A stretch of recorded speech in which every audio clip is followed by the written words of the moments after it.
अस्सलाम वालेकुम everyone, this is Bilal for video वाली सरकार। और भाई आप लोग मुझे हमेशा कहते हैं कि थोड़ा कम एनर्जी के साथ वीडियो को स्टार्ट किया करें। मेरा गला खराब हो गया, लेकिन आपके भाई की एनर्जी जो है ना वो वहीं की वहीं मौजूद है। उसकी रीजन ये है यार, मैं जब वीडियो स्टार्ट करता हूं ना तो मैं इस चीज को अप्रिशिएट कर रहा होता हूं कि यार आप लोगों ने अपनी जिंदगी का इतना इंपॉर्टेंट टाइम, ये जो 10-12 मिनट की वीडियो होती है मेरी वीडियो देखने के लिए निकाला है।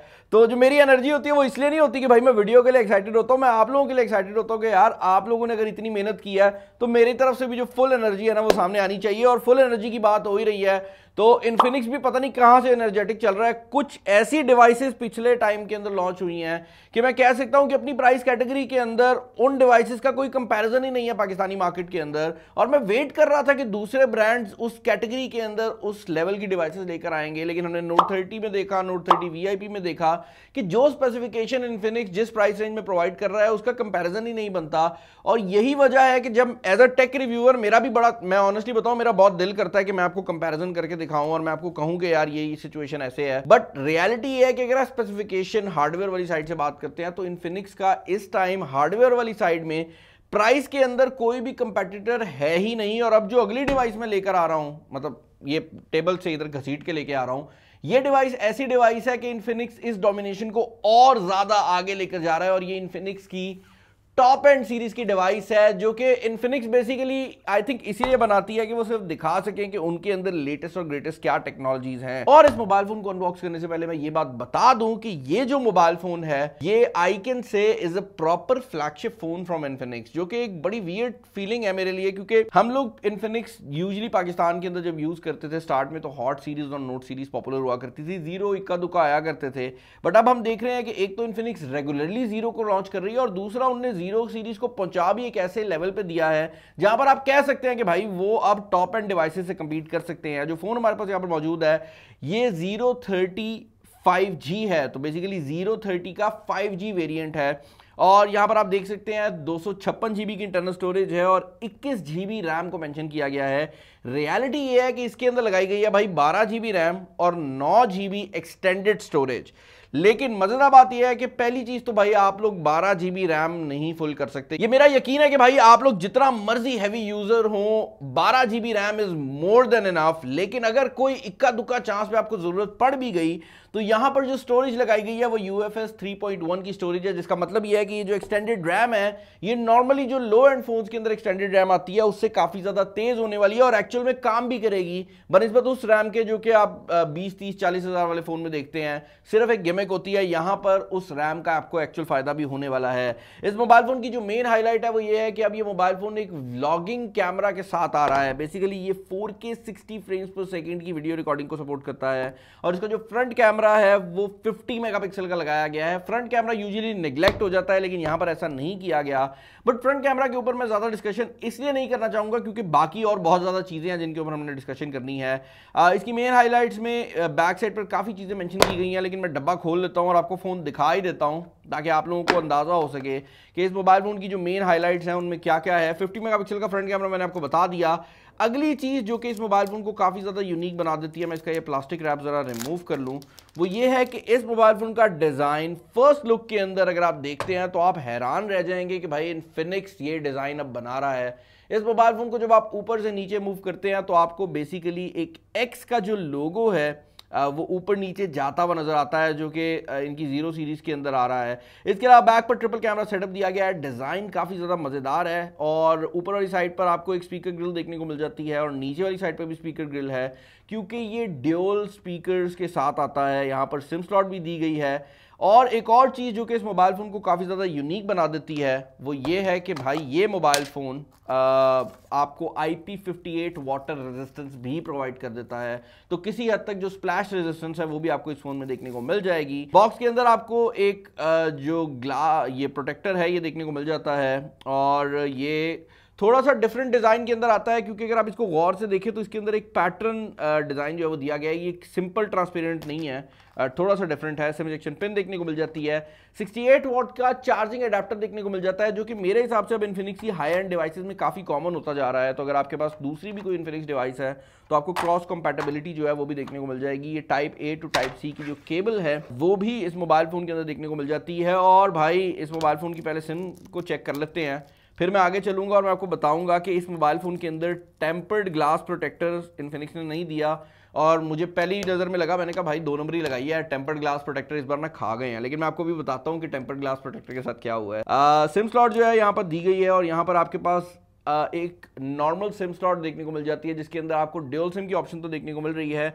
मेमोरी कार्ड की ऑप्शन आपको अवेलेबल नहीं मिलेगी, लेकिन अच्छी बात यह है कि पाकिस्तान के अंदर जो इसका वेरिएंट आ रहा है वो सीधा 256 GB वाला वेरिएंट है। और जैसा मैं बता रहा था कि भाई इसके अंदर आपको टेम्पर्ड ग्लास प्रोटेक्टर नहीं मिलता, और उसके पीछे रीजनिंग ये है भाई कि अगर इस मोबाइल फोन की मैं स्क्रीन को ऑन करूं तो शायद आपको रियलाइज हो कि टेम्पर्ड ग्लास प्रोटेक्टर क्यों नहीं लगाया गया। उसकी रीजन सिंपल सी ये है भाई कि ये मोबाइल फोन एक कर्व्ड एमोलेड डिस्प्ले के साथ आता है, और इस कर्व्ड एमोलेड डिस्प्ले के अंदर आपको इन डिस्प्ले फिंगरप्रिंट स्कैनर भी देखने को मिल जाता है। तो ये जो डिस्प्ले है ये कर्व होने के साथ साथ एमोलेड और इन डिस्प्ले फिंगरप्रिंट स्कैनर वाली जो फैसिलिटीज है वो भी प्रोवाइड कर देता है। इसकी जो पीक ब्राइटनेस है वो तकरीबन 1000 निट्स के करीब है, जो कि काफी डिसेंट है। और एक और चीज जो कि यहाँ पर मैं आपको बताना चाहूंगा वो ये है भाई, इस डिस्प्ले का जो रिफ्रेश रेट है, बल्कि मैं यहाँ पे सेटिंग खोल लेता हूँ, ये ऐसे बताने का मजा नहीं आएगा। इस डिस्प्ले का जो रिफ्रेश रेट है वो इस मोबाइल फोन की प्राइस कैटेगरी में पहली बार है कि पाकिस्तानी मार्केट में कोई भी ब्रांड लेकर आ रहा है। और अभी हमने ये 144 हर्ट्ज मैंने बता ही दिया भाई, 144 हर्ट्ज का रिफ्रेश रेट अभी हमने 2-3 फोन्स में देखा था, but this is the most affordable phone जिसके अंदर आपको ये 144 हर्ट्ज का रिफ्रेश रेट देखने को मिल जाता है। तो जहां पर नॉर्मली ओहो फुल ब्राइटनेस करने के बाद तो कुछ नजर भी नहीं आ रहा भाई, जहां पर नॉर्मली आपको रिफ्रेश रेट देखने को मिलते थे 60 और 90 और 144 हर्ट्ज, वहां पर अब आपको मिल रहा है 60 हर्ट्ज, 120 हर्ट्ज और 144 हर्ट्ज। और आप इसको ऑटोमेटिक स्विचिंग के ऊपर भी डाल सकते हैं। 144 हर्ट्ज से ऊपर करेंगे तो ऑब्वियसली ये मोबाइल फोन काफी ज्यादा तेज और फ्लूइड एक्सपीरियंस आपको प्रोवाइड कर देगा, बट ऑब्वियसली वो बैटरी लाइफ भी उसी तरह ही ड्रेन करेगा। ऑटो पे कर देंगे तो जब इसको 144 हर्ट्ज की जरूरत फील होगी ये 144 हर्ट्ज पे जाएगा, अदरवाइज नहीं जाएगा। तो this is the first phone जो कि इसके प्राइस टैग के अंदर आपको 144 हर्ट्ज का रिफ्रेश रेट प्रोवाइड कर रहा है। अब आप पूछेंगे प्राइस टैग क्या है, तो इस मोबाइल फोन का जो प्राइस टैग है वो मैं वीडियो के यहाँ पर साइड पर डाल दूंगा। उसकी सिंपल सी रीजनिंग ये है भाई कि इस मोबाइल फोन का price tag by the time I am recording this video is not finalize. मुझे एक रफ एस्टिमेट दे दिया गया है, इसीलिए मैं बोल नहीं रहा कि अगर वो चेंज हो जाए या उसमें 2000-3000 कम ज्यादा हो जाए तो वीडियो गलत ना हो जाए। और इसकी जो एग्जैक्ट डेट है कि किस डेट पे ये मोबाइल फोन मार्केट में अवेलेबल होगा मैं वो भी यहाँ पर डाल दूंगा, ताकि आप लोगों के लिए ये जो प्रॉब्लम है क्रिएट ना हो। लास्ट टाइम भी यही हुआ था कि बाद में डेट चेंज हो गई, तो आप लोगों ने काफ़ी मुझे कहा था कि भाई वो क्या सिचुएशन है, तो मैंने कहा मैं एडिटिंग में जो है इस चीज़ को फिक्स आउट कर दूंगा। भाई इस मोबाइल फोन की मेन हाईलाइट तो इस मोबाइल फोन के कैमराज ही होने वाले हैं, लेकिन हम कैमराज के ऊपर जाने से पहले जरा इंटरनल्स को डिस्कस कर लेते हैं। जैसा कि इसके नाम के अंदर है कि ये मोबाइल फोन एक 5G मोबाइल फोन है, तो इसके अंदर जो प्रोसेसर लगाया गया है ऑब्वियसली वो भी एक 5G चिपसेट है। और इस मोबाइल फोन के अंदर जो प्रोसेसर लगाया गया है वो मीडियाटेक डायमेंसिटी सीरीज का 8020 है। परफॉर्मेंस की अगर आप बात करते हैं तो भाई इसका जो Antutu स्कोर है वो तकरीबन 7 लाख के करीब आपको देखने को मिल जाता है। PUBG परफॉर्मेंस की अगर आप बात करते हैं तो ये स्मूथ के ऊपर आपको एक्सट्रीम फ्रेम रेट प्रोवाइड कर देता है, और बाकी जितनी भी सेटिंग्स हैं उन सब के ऊपर आपको अल्ट्रा फ्रेम रेट जो है उसकी ऑप्शन देखने को मिल जाती है, which is a great thing. तो अगर आप इसके ऊपर गेमिंग करना चाह रहे हैं तो ये 144 हर्ट्ज का डिस्प्ले आपको बहुत ही मजेदार किस्म की जो गेमिंग परफॉर्मेंस है वो प्रोवाइड कर देगा। यहाँ पर ये चीज ऐड करनी भी बहुत ज्यादा जरूरी है कि इसके अंदर डिस्प्ले की 2 ऐसी टेक्नोलॉजीज दी गई हैं जो कि मुझे बहुत ज्यादा पसंद आई हैं। पहली है PWM डिमिंग, जिसका बेसिकली मतलब ये है कि यहाँ पर ये जो मोबाइल फोन जिस डिस्प्ले के साथ आ रहा है इसका जो डिमिंग का रेट है वो इस तरह दिया गया है कि आपकी आंखों पे फटीक नहीं आती, और यही वजह है कि यहाँ पर ये आप देख सकते हैं ये TUV राइनलैंड से सर्टिफाइड भी है। और दूसरी चीज जो कि मुझे बड़ी पसंद आई है वो ये है कि यहाँ पर जो टच सैम्पलिंग रेट है, यानी कि जो आप मोबाइल फोन को टच करते हैं वो 360 टाइम्स है 1 सेकंड के अंदर, तो जो आपका रिफ्रेश रेट है उससे डबल ऑलमोस्ट बन जाता है। और यही वजह है कि आपको इसके अंदर ओवरऑल जो टच का सारा स्मूथनेस का सिस्टम है वो भी काफी बेहतर देखने को मिल जाएगा। एक और चीज जो कि इस मोबाइल फोन की बिल्ड के बारे में मैं डिस्कस करना चाहूंगा वो ये है कि इन्फिनिक्स ने यहाँ पर 2 ऐसी चीजें की हैं जो कि इसको काफी हद तक टॉप एंड कैटेगरी में ले जाती है। एक तो मैं आपको बता चुका हूं कि ये IP58 वाटर रेजिस्टेंस के साथ आता है, बट दूसरी चीज जो कि मुझे बड़ी इंटरेस्टिंग लगी है वो ये है कि यहाँ पर जो फ्रेम दिया गया है वो मुकम्मल तौर पर मेटल का बनाया गया है, तो काफी प्रीमियम फीलिंग आ जाती है। और जो बैक और फ्रंट ग्लास हैं ये दोनों कॉर्निंग गोरिल्ला ग्लास 5 हैं। तो मुझे ये करते हुए डर तो लगा है, लेकिन मुझे पता है कि मोबाइल फोन नहीं टूटेगा, क्योंकि यहां पर जो ग्लास यूज हुआ है वो कॉर्निंग गोरिल्ला ग्लास 5 है। फट गई थी मेरी उसैद भाई। अच्छा, एक और चीज जो कि इस मोबाइल फोन के बारे में आपको बताना चाहूंगा वो ये है कि इन्फिनिक्स के मुताबिक इस मोबाइल फोन के अंदर एक वेपर कूलिंग चेंबर लगाया गया है जो कि बेसिकली लिक्विड कूलिंग का यूज करता है।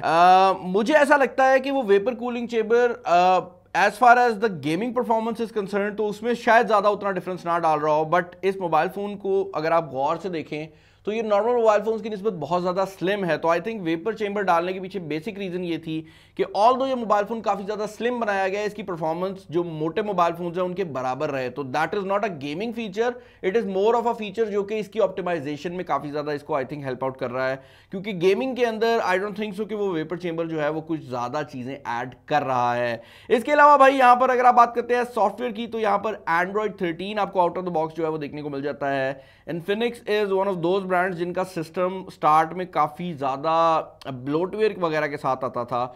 अब इन्फिनिक्स ने उस ब्लोटवेयर को भी काफ़ी हद तक अर्ली सॉल्व कर लिया है और जो ऐप्स हैं अब आपको ब्लोटवेयर की फॉर्म में मिलती ज़रूर है, बट वो इस तरह से मिलती हैं कि आई थिंक लोगों को भी अब अंदाज़ा हो गया है कौन सी ऐप क्या करती है, और ज़्यादातर चीज़ें जो हैं वो कोई ना कोई पर्पस भी सर्व करती हैं, उनके अंदर फीचर कोई ऐसा है जो कि आपको नहीं मिलता, तो उस लिहाज से गुजारा हो सकता है। अब आ जाते हैं भाई कैमराज की तरफ, क्योंकि कैमराज इस मोबाइल फोन के बहुत ज़्यादा इंटरेस्टिंग रखे गए हैं। पहली चीज़ तो यह है भाई कि इसके फ्रंट साइड पर लगाया गया है 50 मेगापिक्सल का फ्रंट कैमरा। इस 50 मेगापिक्सल कैमरा की अगर आप क्वालिटी की बात करते हैं तो हमें यहाँ पर क्वालिटी काफ़ी ज़्यादा पसंद आई है। एक चीज़ जो कि मैं ज़रूर ऐड करना चाहूँगा वो ये है कि जब आप कैमरा को पहली बार ओपन करते हैं तो अक्सर औकात उसका जो एक्सपोजर है वो प्रॉपर्ली सेट नहीं होता। आई थिंक ये कोई सॉफ्टवेयर का ग्लिच है, क्योंकि एक बार आप एआई मोड को ऑफ करके जब दोबारा ऑन करते हैं तो उसके बाद वो ठीक तरीके से काम करने लग जाता है। तो आई एम अज्यूमिंग कि ये जब तक फोन लॉन्च होगा तब तक ये प्रॉब्लम सॉल्व भी हो चुकी होगी, क्योंकि ये एक अर्ली यूनिट है, अभी तक हमें इसका प्राइस टैग वगैरह भी नहीं पता।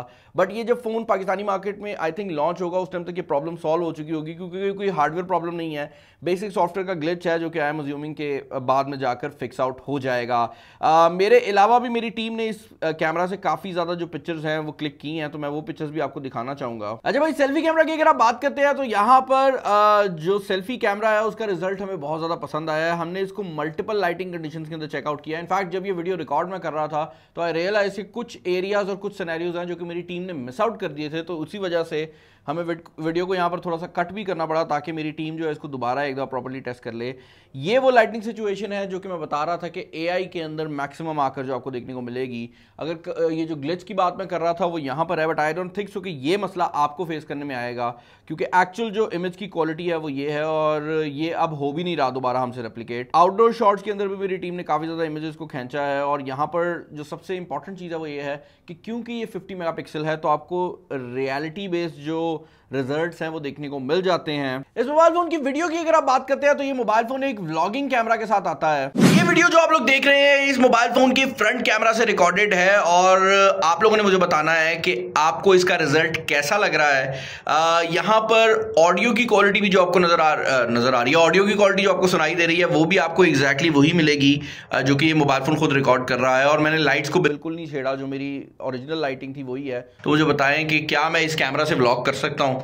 ये देखिए मैं बर्गर खा रहा हूँ, बर्गर है नहीं, मतलब व्लॉगर्स आजकल ऐसे ही करते हैं। फ्रंट कैमरा की अगर आप रेजोल्यूशन की बात करते हैं तो फ्रंट कैमरा भी 4K वीडियो रिकॉर्डिंग को सपोर्ट करता है, लेकिन इसके जो फ्रेम रेट्स हैं वो 4K 30 FPS हैं। और अगर आप कोई एक्स्ट्रा मोड ऑन करते हैं, फॉर एग्जांपल आप ये बोके मोड ऑन करते हैं या कोई भी और मोड ऑन करते हैं, तो ये 4K से हटकर 1080p के ऊपर चला जाता है। यहाँ पर आपके पास बोके मोड के साथ साथ ये डिफरेंट टाइप के फिल्टर्स वगैरह भी अवेलेबल हैं जो कि बेसिकली इसको एक different artistic see look provide कर देते हैं। और उसके अलावा यहाँ पर ये लट्स भी अवेलेबल हैं जो कि मुझे ज़्यादा बेहतर लग रहे हैं। तो ये ऐसे ही हो जाता है जिस तरह आप एक प्रोफेशनल कैमरा से शूट करके बाद में उसको कलर ग्रेड करते हैं, तो वो दोनों चीज़ें जो हैं इस मोबाइल फ़ोन के फ्रंट कैमरा के अंदर अवेलेबल हैं। इसके ऊपर वाली साइड पर ये अल्टीमेट वीडियो एनहांसमेंट का मोड भी दिया गया है।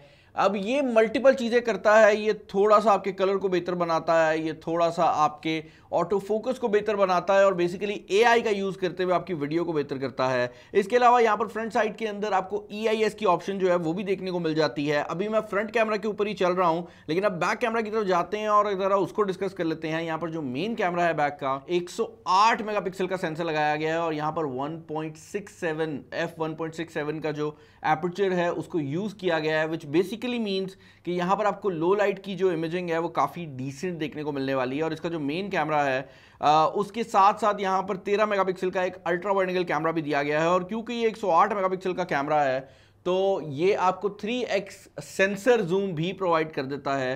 तो ऑल दो यहाँ पर जो तीसरा कैमरा दिया गया है वो जूम लेंस नहीं है, यहाँ पर जो मेन कैमरा है उसी के थ्रू उसको ही क्रॉप करके ही आपको 3x जो जूम है वो प्रोवाइड कर देता है। और अगर आप डिजिटल की बात करते हैं तो यहाँ पर जो डिजिटल जूम है उसकी फंक्शनैलिटी भी आपको देखने को मिल जाती है। तो आप इसको फर्दर 10x तक लेकर जा सकते हैं, बट ये जो 10x है ये ऑब्वियसली आपका डिजिटल जूम होने वाला है। ओके भाई, तो यहाँ पर हमने जो इसका अल्ट्रा वाइड एंगल कैमरा है उसको भी टेस्ट आउट किया है, और ये जो आप तस्वीर देख रहे हैं ये 6 बजे के करीब रिकॉर्डेड पिक्चर है। और इसके अंदर भी आप देख सकते हैं कि जो कलर्स हैं वो काफ़ी हद तक सामने आ रहे हैं। ये कोई नाइट मोड नहीं है, ये नॉर्मल मोड है। इसके अंदर एक चीज़ ज़रूर है कि जब आप बहुत ज़्यादा करीब से सब्जेक्ट के पिक्चर खींचते हैं तो सब्जेक्ट थोड़ा एलोंगेटेड आता है, जिस तरह किसी भी अल्ट्रा वाइड एंगल कैमरा में होगा। बट थोड़ा सा सब्जेक्ट पीछे हो तो ये काफ़ी हद तक उसको करेक्ट भी कर देता है। ये इमेज जो है इसके अंदर हमने AI मोड को इंटेंशनली ऑफ किया था और आप देख सकते हैं कि ये बिल्कुल डार्क इमेज आई है। बट जैसे ही आप AI मोड को ऑन करते हैं तो ये एग्जैक्टली सेम लाइटिंग कंडीशन के अंदर दी गई दूसरी पिक्चर है। और इसके अंदर आप देख सकते हैं कि जो ह्यूमन सब्जेक्ट है उसको ना सिर्फ उसने डिटेक्ट किया है बल्कि काफ़ी ज़्यादा ब्राइट भी बना दिया है। यहाँ पर अगर आप कैमरा मोड की बात करते हैं तो इसके अंदर सुपर नाइट मोड की फैसिलिटी भी आपको देखने को मिल जाती है, जो कि इंटरेस्टिंगली फ्रंट और बैक दोनों कैमरास के ऊपर काम करती है। और जितने भी कैमरे इस फोन के अंदर लगाए गए हैं सब पे ये सुपर नाइट और पोर्ट्रेट मोड की जो फैसिलिटी है आपको देखने को मिल जाती है। स्लो मोशन की अगर आप बात करते हैं तो फ्रंट और बैक दोनों में स्लो मोशन की फैसिलिटी आपको देखने को मिल जाती है, लेकिन बैक कैमरा के अंदर आपको 240 फ्रेम्स पर सेकंड की जो ऑप्शन है वो भी देखने को मिल जाती है, जबकि फ्रंट कैमरा सिर्फ 120 FPS के ऊपर लिमिटेड है। अदर देन दैट भाई अगर आप बात करते हैं इस मोबाइल फोन की बैटरी लाइफ की तो 5000 mAh की बैटरी लगाई गई है, जो कि इस प्राइस कैटेगरी के अंदर काफी हद तक मैं कहूंगा स्टैंडर्ड से 200 mAh ज्यादा है, क्योंकि यूजुअली पतला फोन बनाने के चक्कर में 4800 mAh जो है वो इस प्राइस कैटेगरी के अंदर स्टैंडर्ड है। तो आप इससे जो बैटरी लाइफ है वो काफी डिसेंट एक्सपेक्ट कर सकते हैं। 68 वाट का चार्जर भी जो है इस मोबाइल फोन के अंदर जो है आपको साथ देखने को मिल जाता है। सिर्फ ऑडियो हमने इसकी टेस्ट आउट नहीं की, बिफोर एंडिंग दिस वीडियो मैं वो टेस्ट आउट करना चाहूंगा।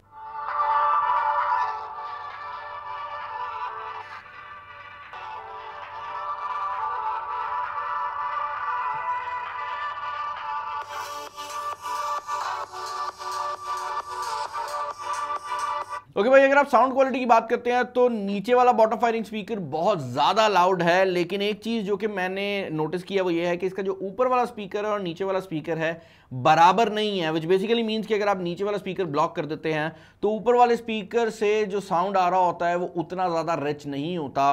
तो अगर आप गेमिंग के दौरान इसको ब्लॉक कर रहे हैं तो आपको उस चीज़ की जो फैसिलिटी है कि भाई दूसरा स्पीकर भी मुकम्मल सेम परफॉर्मेंस देगा वो नहीं मिलेगी।